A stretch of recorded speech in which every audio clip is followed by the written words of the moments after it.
Good morning, brothers and sisters. Welcome to Sunday School. This is a weekly broadcast of Sunday School that we've been doing for about 6.5 years now. We appreciate you joining us here for this beautiful Sunday School class. And I want to start off this Sunday School class by saying Happy Father's Day. We're going to be talking about fathers. I'm going to be talking about Saul. I'm going to talk about David. I'm going to talk about Samuel. And again, I'm going to talk about fathers. This is all about fathers, guys. Fathers and father leadership. Fathers and father leadership. As you see by this picture here today on your screen, this is David, the prophet David as a young man. Let's talk about him. Let's talk about him and what he stands for. Okay? You're going to like this. I think you are really going to like this. This is going to be very good. Okay? Very, very, very good. Okay? I love this. As I prepared this lesson all week long, I looked at a lot of different things. I went through a lot of prayer. I spent a lot of time on my knees talking about this to the Lord, asking what He would have me teach you all here today. As it turns out, I had my prayers answered. Okay? Yes, we're going to talk about prayers as well. I'm going to ask you all a question. What happens when God goes silent? What happens when we believe that maybe God has gone silent in our lives? I'm sure some of us have been there, if not all of us have been there. When we've been praying and we get no good feelings about anything, we don't receive any personal revelation. I'm sure we've all been there. Today we are going to discover why sometimes we feel that the Lord intentionally delays answers to our prayers. I'm going to tell you this. The Lord does not intentionally delay answers to anyone. He gives us answers. He really does. Most people cower in fear when facing life's Goliaths. We've all done that. I sometimes have cowered when I have been faced with people and situations that I've been very uncomfortable with, whether they are or were physical, emotional, financial, or even spiritual. I've been through all of those. Okay? We often try to fight battles using the world's armor. The world's armor, guys, only to realize that the world's armor does not fit. Today, we're going to break down what true deliverance means. How true deliverance comes not through our own strength, but through a true covenant, a covenant connection with Jesus Christ. We're going to explore powerful scriptural insights for 1st and 2nd Samuel in the Old Testament. We're going to look at the Davidic type, how David's life foreshadowed Jesus Christ. From the symbolic numbers hidden in his Hebrew name to his role as Israel's lonely champion. Now, if we have time, and if not next week, we're going to look at the folly of Nabal and the grace of Abigail. This is going to be great.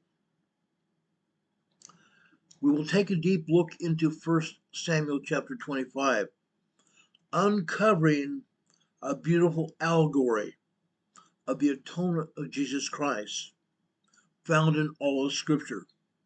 One of the most beautiful allegories of Scripture about the atonement of Jesus Christ. Beautiful. Now, let's talk about the silence in heaven.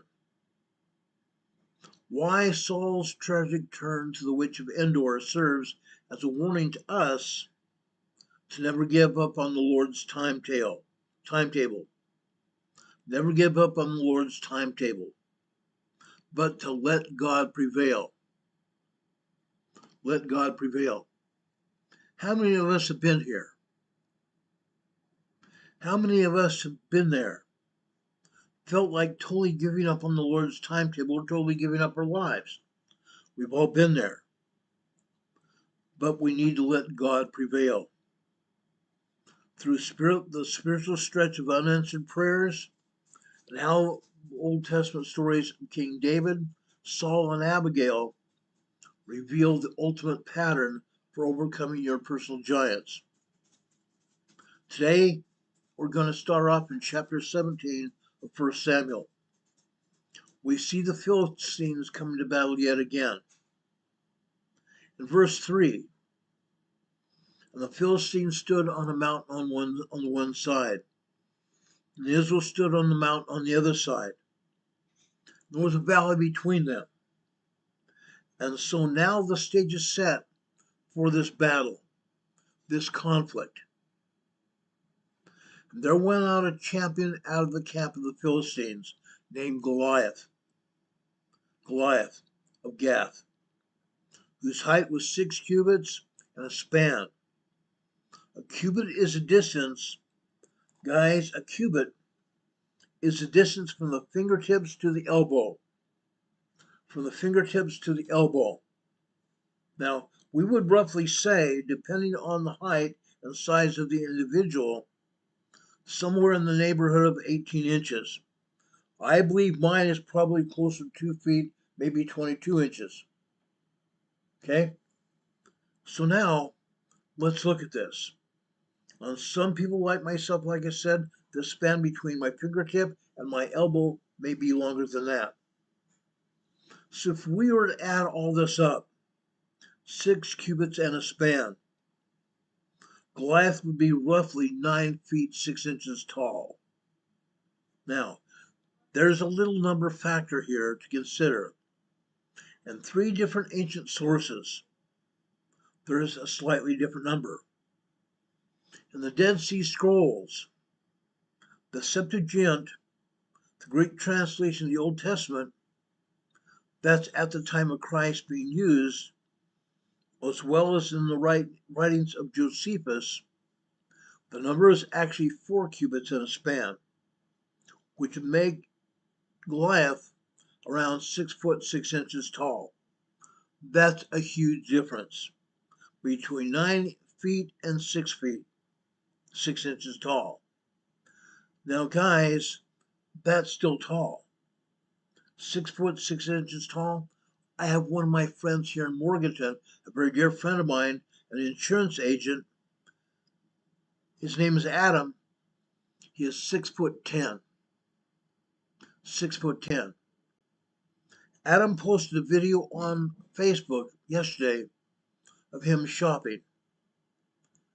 He towers over the aisles. He towers over the shelving in the stores. 6'10" inches tall. Now there's a huge discrepancy here with Goliath. But just understand this. At that time in history, whatever measurement you're going to use by anybody's judgment, Goliath is still a giant. A huge giant.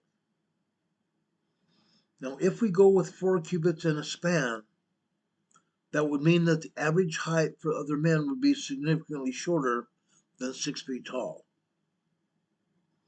At the time of Jesus, we know that it's close to, the average man was closer to 5'3" to 5'4", 5'5" inches tall for a man, an adult male at the time of Christ. Now, we don't really know the average height for the men clear back 1,000+ years ago, before the time of Christ. We don't know. What we do know is he's a giant, much bigger than everybody else. So that's a crucial point here. That I set up this metaphor for you and me to say, we're not going to find a giant of man who's dressed in armor and helmets. Yeah. In verse 5 it says, he had a helmet of brass upon his head. He was armed with a coat of mail. A coat of mail. We now know it as chainmail. Chainmail, guys. Chainmail. All this armor that Goliath or any other soldiers may have been wearing is heavy. Very heavy. Okay? He had a helmet of brass upon his head, who was armed with a coat of chainmail, very much like chainmail linked together.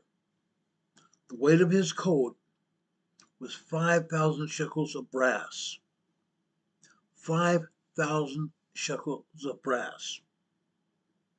Now, based on historical weight, 5,000 shekels of brass or bronze weighs approximately 125 to 135 pounds. That's huge. About 57 to 61 kilograms. He had greaves on his calves. He had greaves on his calves. Now, guys, this is what those greaves look like. This is what those greaves look like. Okay? And a target of brass between his shoulders, behind him. So now he's got chainmail over his body. The weight's about 125, 135 pounds. He's got a brass helmet also weighing him down. He's got these greaves of brass on his calves, also weigh a huge amount of weight. And also that target of brass between his shoulders to protect him from behind. Now, while other translations of the Greek or King James Version use the word target, I want to explain that. Modern translations clarify exactly what the piece of equipment was and how it was used. The phrase target of brass between his shoulders famously describes part of Goliath's armor in the biblical story of David and Goliath. 1 Samuel chapter 17, verse 6. Rather than a shield worn on the back, that target was a weapon slung or strapped between his shoulders, so he could easily reach it while carrying other weapons. So it was rather a weapon slung over his back so he could easily reach it going into battle. Not only that, he has a staff of a spear, like a weaver's beam. The spearhead weighed 600 shekels of iron.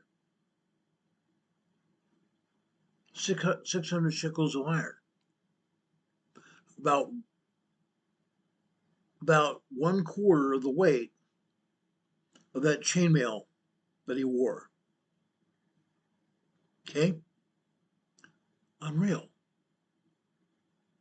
Now that spear's head that is referred to in the scriptures refers to a heavy iron tip, the Philistines' giant Goliath spear. Heavy iron tip. One bearing a shield went before him. He has everything in the world could offer him to succeed. One, Goliath is big, scary big. Two, he's got all of that armor about him, making him look huge, undefeatable. When we speak of Goliath with all his armor around him, not only was he a giant among men, his armor weight was extraordinarily heavy. Now, we live in an age when we're not normally going to be in this kind of conflict anymore. Most of us don't even have a bulletproof vest. That bulletproof vest that I used to wear weighed about 7 to 8 pounds. A bulletproof vest. My old police duty belt weighed about 22 pounds. So now I've got 30 pounds of equipment on my body. Not just that, I had my uniform. I had a black undershirt beneath my uniform shirt. I had dark blue pants as well. I had boots that weighed about 7 pounds.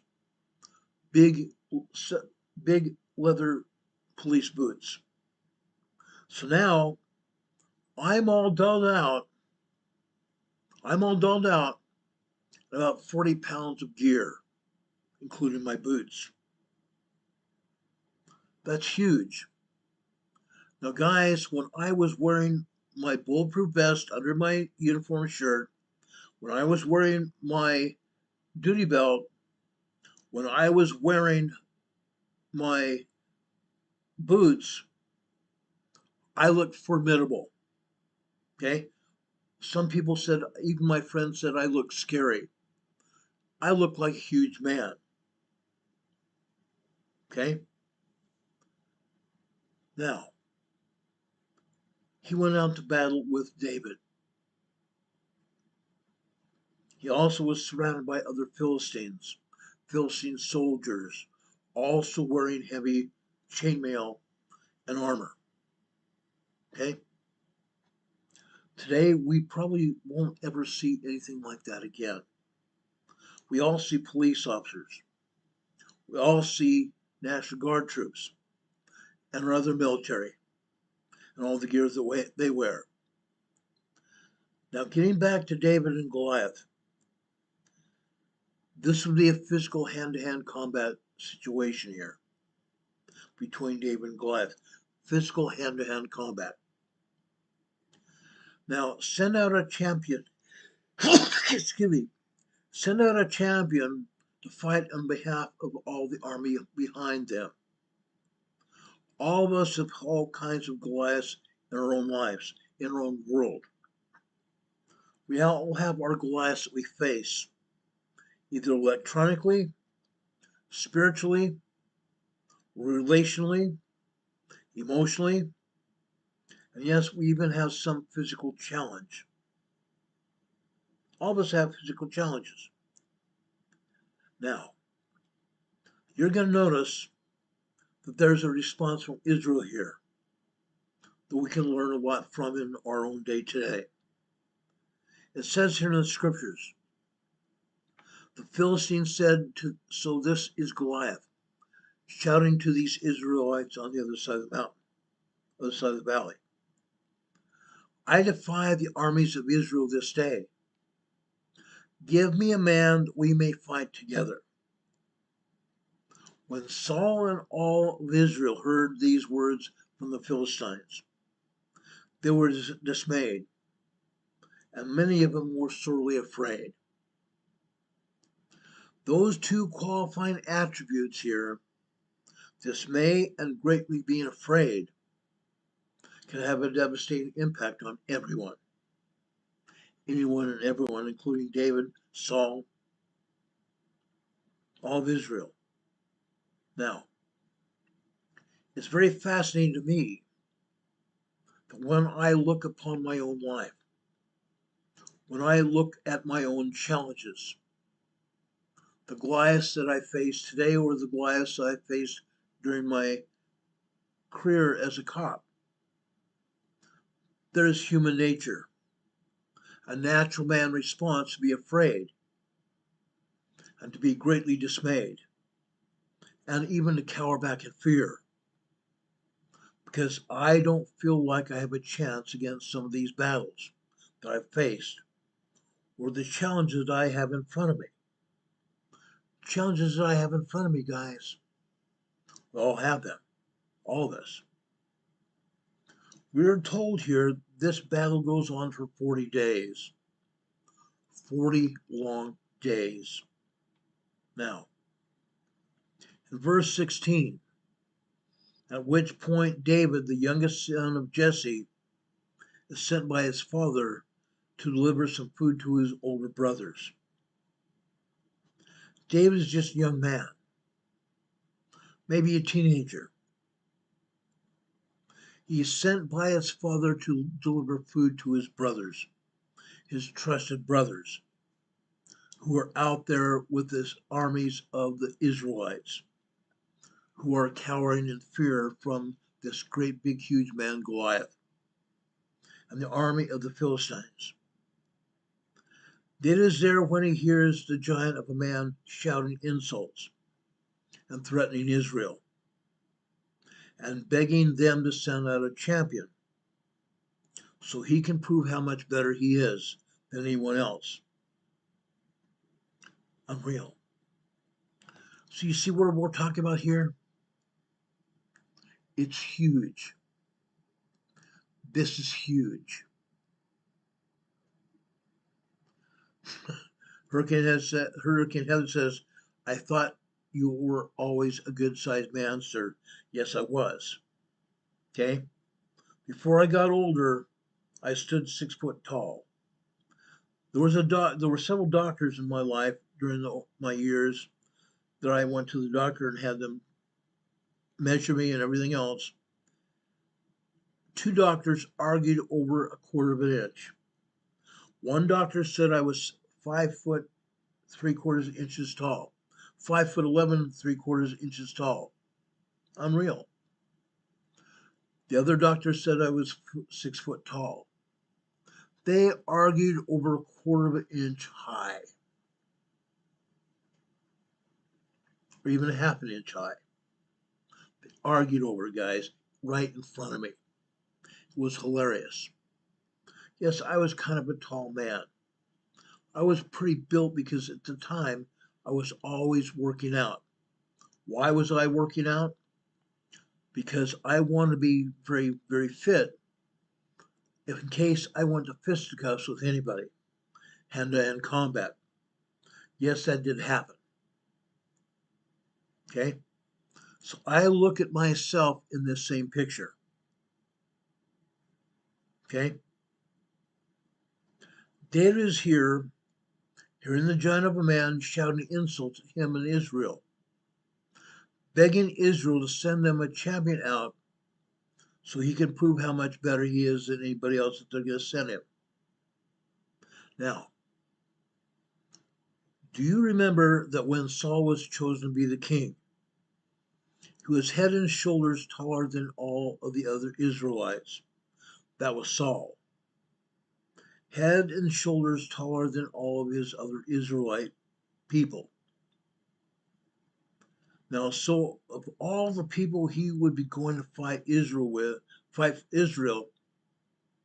when the people said, we want a king like all the other nations, one of the first things they said was this: so that he will fight our battles for us.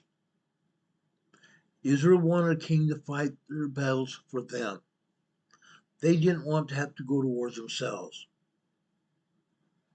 And so, yet Saul here was scared, along with everybody else. He's not going forward to fight anyone. Saul himself is not going forward to fight anyone. Now, I love how verse 23 says at the very bottom, when David was there, the Philistine Goliath is shouting out these same words. Then the last four of verse 23 are, and David heard them. David heard them. Now here's this little shepherd boy who seems so small, so insignificant, compared to Saul or all the other trained, fully grown, fully developed, experienced men of war of Israel. David is just a small, lanky kid, a teenager. When David hears these words, look at his response in verse 24. Quote, and all the men of Israel, when they saw the man, fled from him and were sore afraid. All the soldiers of Israel fled from the giant Goliath. They were sore afraid. When David hears these words, look at his response. And all the men of Israel, when they saw the man fled from him and were sore afraid. David is a man of extreme faith in the Lord.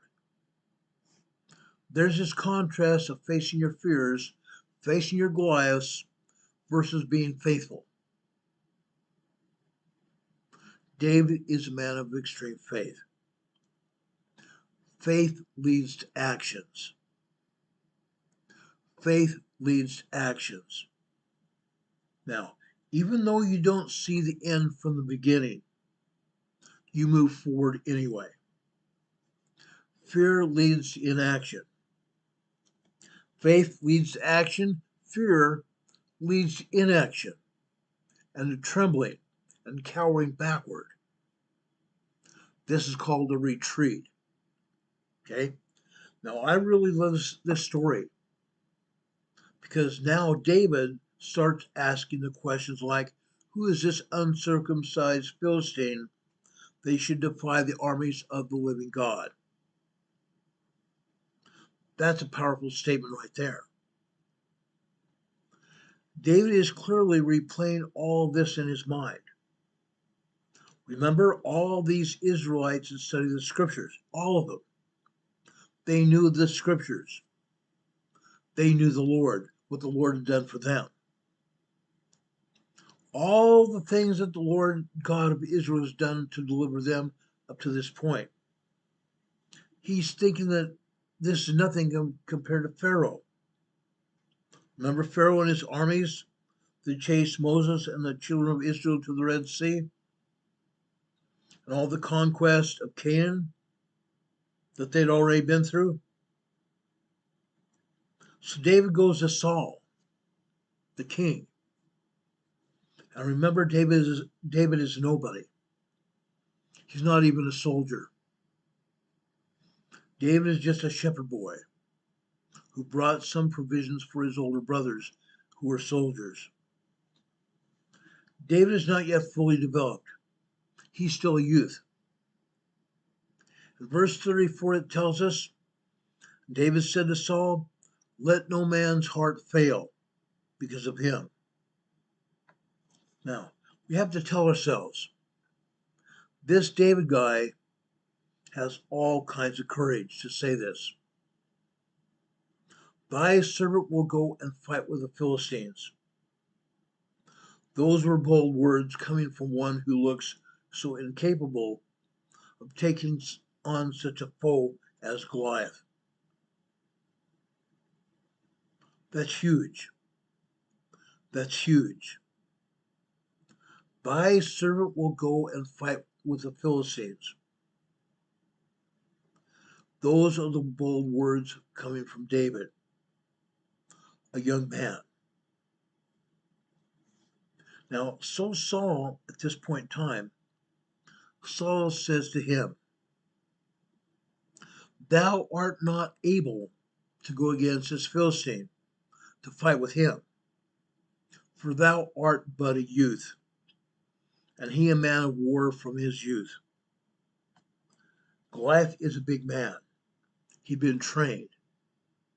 He'd been trained in war and fighting since he was a kid. Yet David is still a young man, still a kid, supposedly. Now remember this, the phrase I just used was just a kid. I'm going to talk about this again in a few minutes. Okay?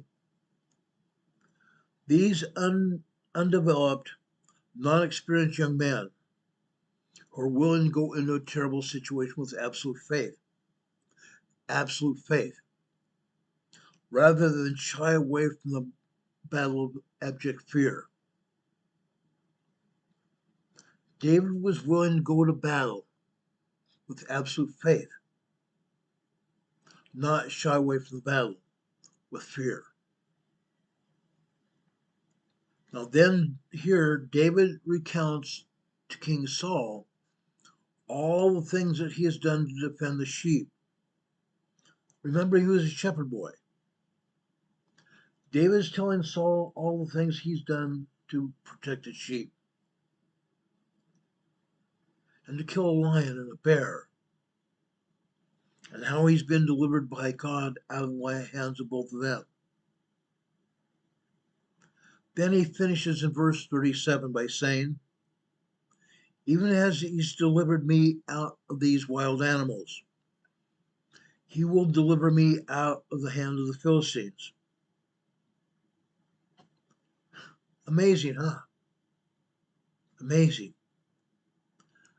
David has guts. David has strength and also has faith. Faith in the Lord. Unreal.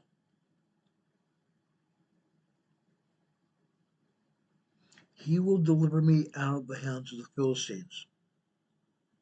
And Saul said unto David, go, and the Lord be with thee. Now, there had to have been a manifestation of the Holy Ghost, Holy Spirit in Saul's heart, and in Saul's mind, for him even to agree to this. Now, remember, the challenge was send a champion to fight against me one-on-one. And whoever wins will win the battle for the entire side. And we will conquer. So for Saul to put all of Israel's hopes onto this very inexperienced, not fully developed youth who has no fighting war experience at all, other than watching over sheep and killing a lion and a bear. This tells you that the Lord opened that door for David to accomplish what the Lord had in store for him. Incredible odds. Totally incredible odds here. So now Saul's a little worried now. He kicks into the natural man mode. He kicks into the natural man mode. Okay? Goliath has all of his thick armor and weaponry, and you've got nothing. So what does he do? In verse 38, it says, Saul armed David with his armor, and he put a helmet of brass upon his head, and he armed him with the coat of mail, that chainmail we talked about earlier. David girded his sword upon his armor, and he essayed to go, for he had not proven it. He got back out of his armor because he was not aware of what the armor could do to protect him. He was scared of it. All that armor weighed a lot of pounds. It was heavy. David didn't even realize how that armor might protect him. He was scared of the armor, so he took it off. Saul took it off. Now, I think if you were making a movie of this in your own mind, you can picture this young shepherd boy who is now dressed in the king's armor. And now remember, the king is a lot bigger than everybody else, head and shoulders taller than David or most anyone else. Now, you might picture this as he having looked like a boy, how silly David must have felt being suited up in this armor. And Saul thinking he was doing him a favor by putting this armor on David to protect him because he's scared. Again, driven by fear. I got to give him every opportunity to fight the blows of this giant. Hopefully, by some small miracle, he might win. I don't know how, but now, I love David's line here when he said, quote, I cannot go with these, for I have not proved them. He hasn't been in a battle to prove anything yet. So again, he takes the armor back off. Okay? It's an amazing thing when we go into your battles with your own Goliaths today and tomorrow and the rest of this week and all the rest of our lives. For all practical purposes, we go into battle ourselves without much armor at all. Now, if you try to put on the world's armor or try on other people's gifts and hope they teach you things that you have some abilities or strengths or things that they've developed, things that they have proved work well. If you put all these things on thinking it's going to help you overcome your weaknesses, your frailties, and help you as they are giving you these things to protect you, as those things might protect them. Chances are you're going to feel a little bit awkward, a little bit silly like David did here.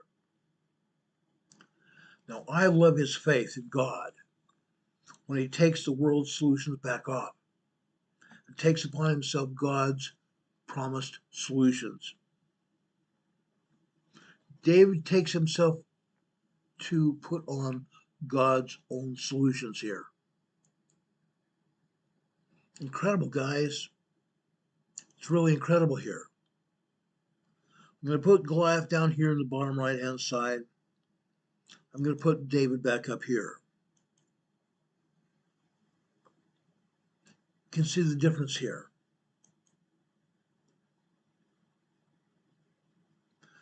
David took off the world's solutions and takes upon himself God's promised solutions, God's covenantal promises, just like the stripling warriors did. We did not doubt that our mothers knew it, that if we fight for the freedom and the liberty of our families, God will deliver us. So what did he take instead? What did David take instead?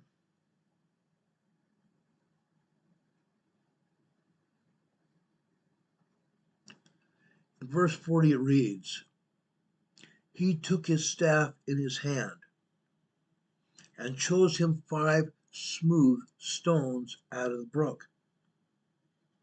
He put those stones in a shepherd's bag, which he had, even in a scrip, and a sling that was in his hand. And he drew near to the Philistine.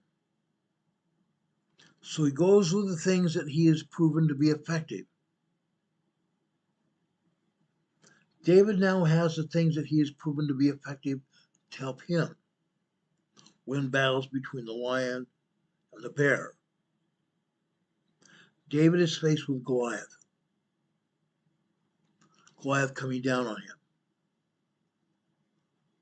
What would you think if that happened to you?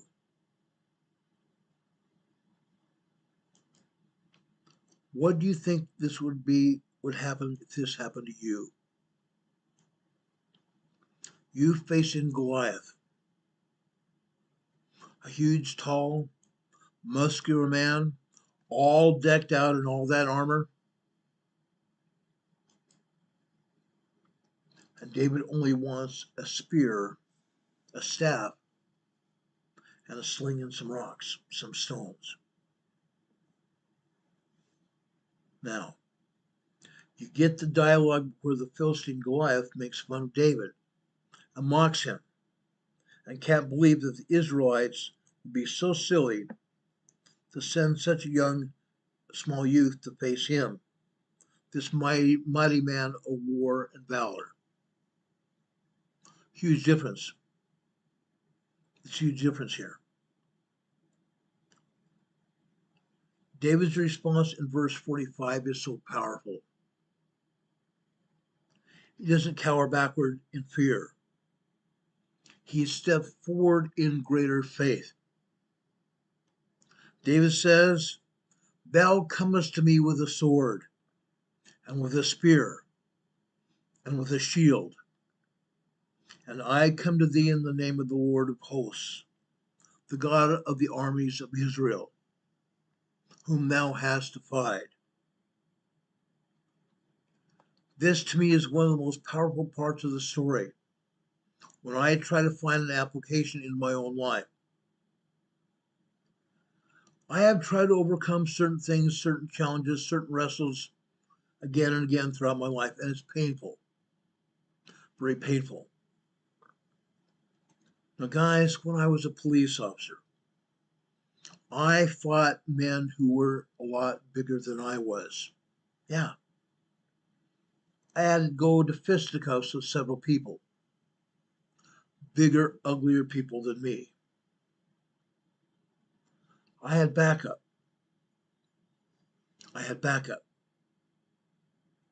But sometimes backup is even not enough because those bad guys also had backup. Big, ugly people as well. Okay? When I think about this, I thought it was painful. I learned some hard lessons here. Really hard lessons. And I feel like a failure because I keep trying to do it my own way. Yes, I prayed. I had great faith. Yes, the Lord delivered me out of many situations that I faced. I shouldn't even be here. But I had faith that the Lord would deliver me, and He did. And I love how David goes into this battle, invoking the God of Israel, Lord of hosts, to say, I'm going to fight you. I'm going to be an instrument in God's hand to fight you. I can't beat you man to man, strength for strength. I can't do that. But with God on my side, I am not even remotely afraid, not cocky, not prideful, but confident in Christ moving forward. Confident in Christ moving forward. In this case, confident in the God of Israel, Jehovah. So he says to the giant, this day will the Lord deliver thee into mine hand, and I will smite thee, and take thine head from thee. This is a very bold statement, coming from a very inexperienced youth at that point in time. Then he finishes in verse 46 by saying, why am I going to do this? That all the earth may know there is a God in Israel. It's to say, I'm going to do this not so the world will know that there's a champion in Israel, but there is a God in Israel. Again, David had great faith. Because you see, David recognizes, I'm not capable of winning this battle on my own. It's not a battle about the champions. It's a battle about God. It's about God. And I'm going to do this for God's glory, not mine. And that is just a powerful factor in this story. This is such a powerful factor in this story. So the Philistines rose up and came down nigh to meet David. And David hastened for a moment and ran to the army to meet the Philistine. He runs into the battle. David doesn't wait for the battle to come to him. He sees the need and he goes after it. David went after it. David took the stone in his sling. He wound it up and then released it, threw it at the giant Goliath. And he smote the Philistine in his forehead. David slew him and then uses his own sword to fulfill the promise that he had given to Goliath. And he removes his head with Goliath's own sword. That's the beginning of David's story among the Israelite army. And now begins Saul's struggle and wrestles with his own Goliath that he's ultimately going to be defeated by. I will finish this part of the story next week. I want to bring this full circle to today. A lot of years ago, when I was just a young man, I think my dad first told me this story when I was a teenager. An older teenager, but a teenager. My dad said that his family was poor. They were. My grandfather, my dad's father, was a blacksmith for the Union Pacific Railroad in Pocatello, Idaho. A blacksmith. I don't know what blacksmiths get paid today, but back then, they didn't get paid the money that they get paid today. They were fairly poor.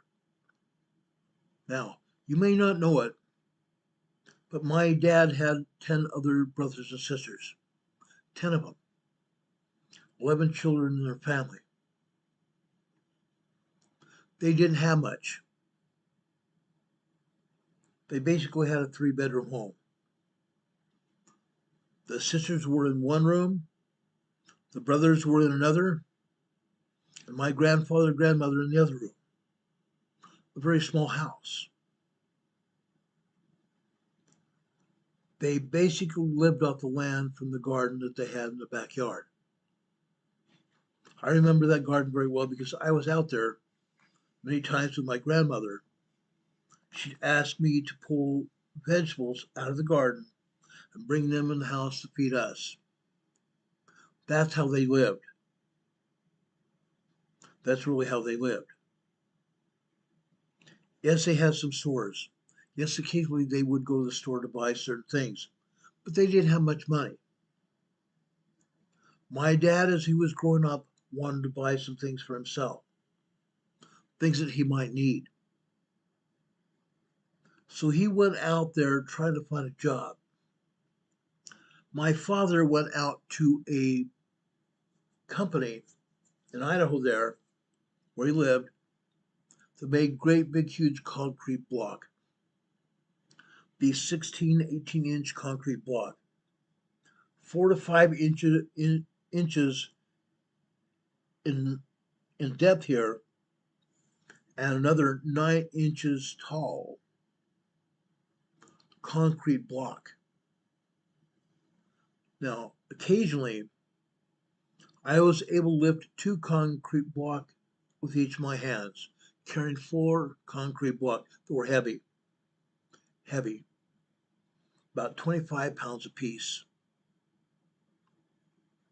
My dad made those. He built those.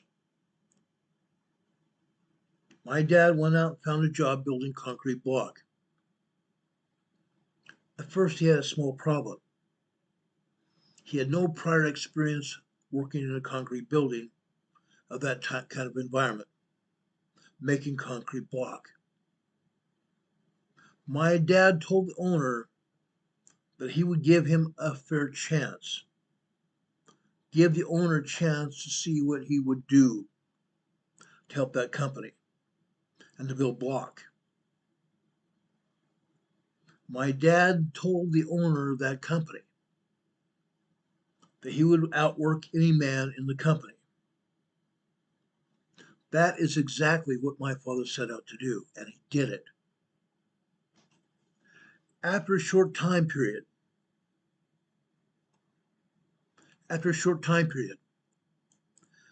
let me see if I can find a picture of my father here for you. I want you to see a picture of my father.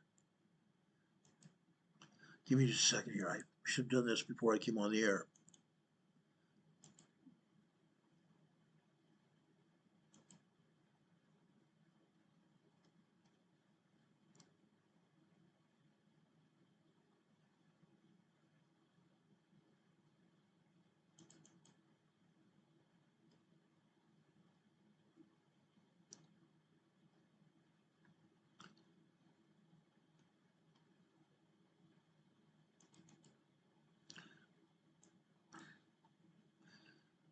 This is a picture of my father about a year or so before he passed away. I'm going to put up another picture of him as well.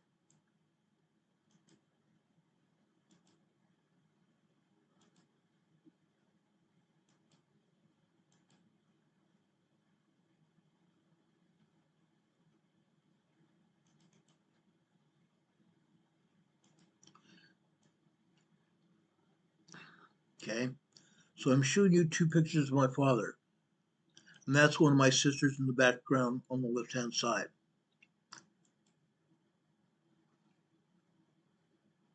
My father had a boss that gave him a chance to work building concrete block. Okay, he had no prior experience at all, but he said he would outwork any man in the company, and he did that. After a very short time period, my father's boss told someone else to work for him there, why send a boy to the mill when you can send a man? He was referring to the man that he was in front of at the time as a boy. He was a man, but the boy that he hired was my father. He outworked everyone in that plant. My father outworked everyone in the plant. And his boss's favorite phrase was, why do you send a boy to the mill when you can send a man? My father. My father was the man he talked about. That man being my father. A young man himself who had proven himself to be a very valuable asset to that company. My father taught all of us very valuable lessons throughout our lives, and in mine particularly. As with most of us, I did not always listen to my father. And as a result, sometimes I fall short of what my father expected of me. But for the most part, I did listen. And today, I hope to shout that I'm now a man that my father would be proud of and call me his son. Why did I tell you this story? The simple reason is this. I want to pay tribute to my father and the man that he became, that he was, a man that I was proud of, proud to call my father. My father loved all of us. It was said by many people that my father loved everyone. Sometimes he had to stand up and prove that he could do the things he said he could do, and he did. There were battles that he fought throughout his life, and some that I saw him fight, and he won. There was a man, my dad was a masonry contractor. He did a lot of different things, but he was a masonry contractor, had his own business. There was another man who came and stole his cement mixer, my dad's cement mixer and other equipment. My dad hired a helicopter to go find this man, which he did. He flew over the man's property. He found my dad's property. He went there. He hooked up the cement mixer to his truck, got the other equipment that this other man had stolen from him. Then the other man came out and confronted my dad. He threatened to kill my dad. My dad stood up to him and said, go ahead, try me. You're not going to like the results. My dad won that fight. He won many fights. Another time, my dad didn't belong to the union, and he had been hired to build part of this building in downtown San Diego. The union didn't want a non-union member on the site. They tried to rock my dad's vehicle, his truck. They tried to steal his truck. My father stood up to the union men. You're not going to do that to me. I won't let you. I won't let you take this job from me because I was hired to do this, not by you, but other people had hired me to be here, and you're not going to stop me. My father fought throughout his life, and he won most of those battles. Now, doing those battles didn't make my father a great man. My father was a great man because of his faith, because of his stick-to-itiveness. He did not let anybody stop him. He stood up for what he believed in, his own values. Our values here, guys. Our values. My father was a great man, as I'm sure most of your fathers are as well. You're great fathers in your lives and the lives of your families. This is Father's Day. As you can see in one of these pictures, this is the holidays at my family. When we got together as a family, my dad didn't just come to eat. He baked for all of us. My father helped my mother bake a turkey. My father baked pies. He baked cookies. He baked cakes. He baked these cinnamon rolls that you see him show on the screen here. He made those for all of us. Not just one sheet of cinnamon rolls, but several cookie sheets of cinnamon rolls. That's what my father did for all of us, for our family. For our family. I am truly thankful for him. He proved that he loved our mother. He proved that he loved each one of us. And he loved other people. Even some of my friends that I wasn't sure whether he would love at all. He did.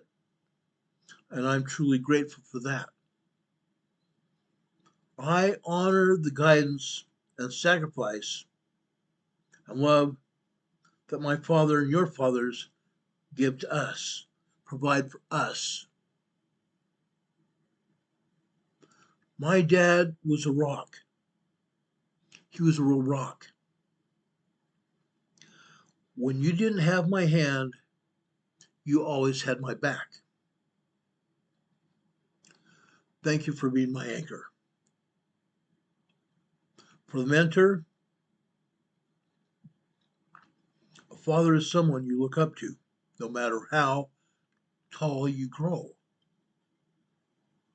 no matter how tall you are. Thank you for your endless wisdom and patience. For the dad with the great sense of humor, which my father had. My father and mother belonged to a church. They had talent shows. They had all kinds of other events that the bishop of the church asked my father to MC. My father had a sense of humor. He loved people. He loved talking with people. He loved entertaining people. A great man. I want to thank my father and wish him a happy Father's Day in heaven. He gave me his best traits, and the ones he still tries to deny. Yeah. And lastly, for a dad who has passed. The lessons of love you gave me are etched in my heart forever. I carry you with me every single day. Happy Father's Day in heaven. I love you. I tell everyone here in the sound of my voice, Happy Father's Day to you all, and all your fathers, wherever they might be. Lastly, one more thing.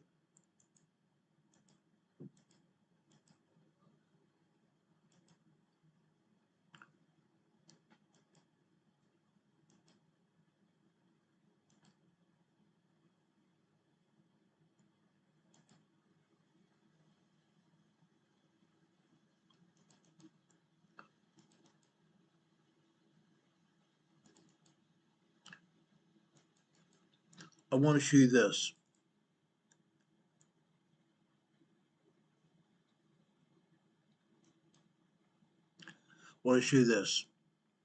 I found this last night as I was finishing preparations for my lesson.